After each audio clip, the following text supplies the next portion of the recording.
Dewan Komisioner OJK terpilih periode 2022-2027 menyampaikan cita-cita besar untuk pasar keuangan dan pasar modal tanah air.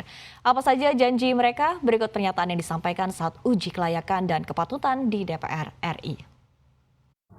Yaitu 100 hari pertama, supaya juga ada suatu kerangka waktu dan lagi-lagi ada accountability ke depannya dalam melihat kinerja dari lembaga yang penting ini. Berfokus kepada kapabilitas dan sumber daya manusia bagi fungsi pengawasan inti dengan pembenahan struktur organisasi yang kami sudah sampaikan di depan tadi dalam bagian prioritas tujuan mendesak.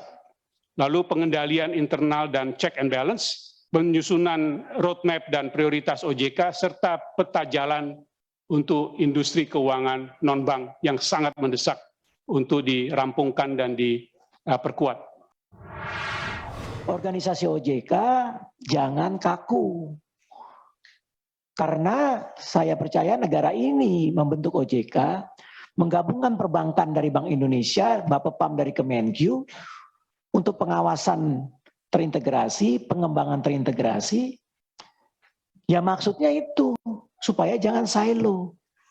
Kalau kemudian sekarang setelah digabungkan jadi silo, tidak boleh, bahkan Dewan Komisioner tidak boleh masuk ke sini, tidak boleh masuk ke sana, tidak boleh ke sini, itu salah. Itu harus ditransform. Dan saya di ruang ini saya mengajak pada teman-teman saya yang ada di OJK, ayo kita berubah. Cita-cita saya adalah bagaimana menciptakan suatu sistem keuangan yang betul-betul berjalan secara baik, atau dalam bahasa Inggris adalah well functioning financial system, Pak.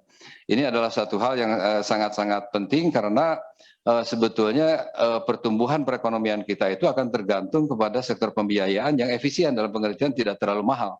Kita melihat misalnya banyak sekali BPR misalnya menetapkan tingkat suku bunga yang mahal. Tadi Bapak juga mengatakan isu-isu lain yang terkait dengan tingkat suku bunga. Ini adalah aspirasi dari saya, ya. Kita harapkan bahwasanya di 2027 kapitalisasi pasar kita bisa mencapai 15.000 triliun, ya.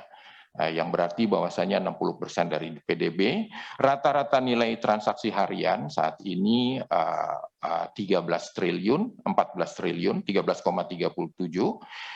Insya Allah di 2027 bisa meningkat menjadi 25 triliun. Ya. Jumlah perusahaan tercatat saat ini 778, kalau tidak salah per kemarin itu adalah 780. Kita harapkan kita bisa mencapai di 2027 itu mencapai 1.100 perusahaan. Ya. Dan juga jumlah investor saat ini sekitar 7,5 juta. Dan kita harapkan bahwasanya di 2027 sudah mencapai lebih dari 20 juta investor pasar modal.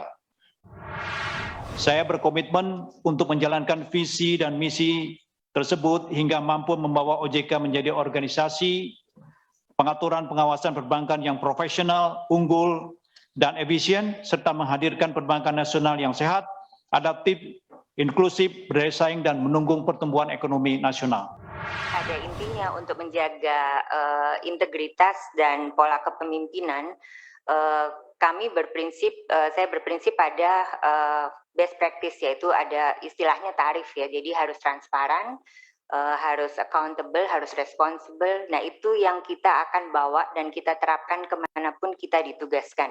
Jadi masalah itu industrinya berbeda, orang yang kita temui berbeda, itu adalah memerlukan agility kita untuk bisa adaptif. Demikian Bapak Ibu, izin menjawab.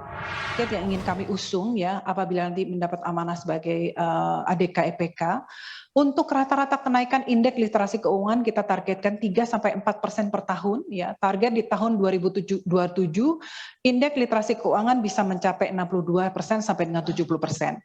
Kemudian rata-rata kenaikan inklusi keuangan 3% per tahun, ya, sehingga di tahun 2024 insya Allah akan tercapai sesuai dengan target yang ditetapkan oleh Presiden, ya, inklusi keuangan 2024 sebesar 90%, dan kemudian di tahun 2027 bisa lebih dari 90%. 20%.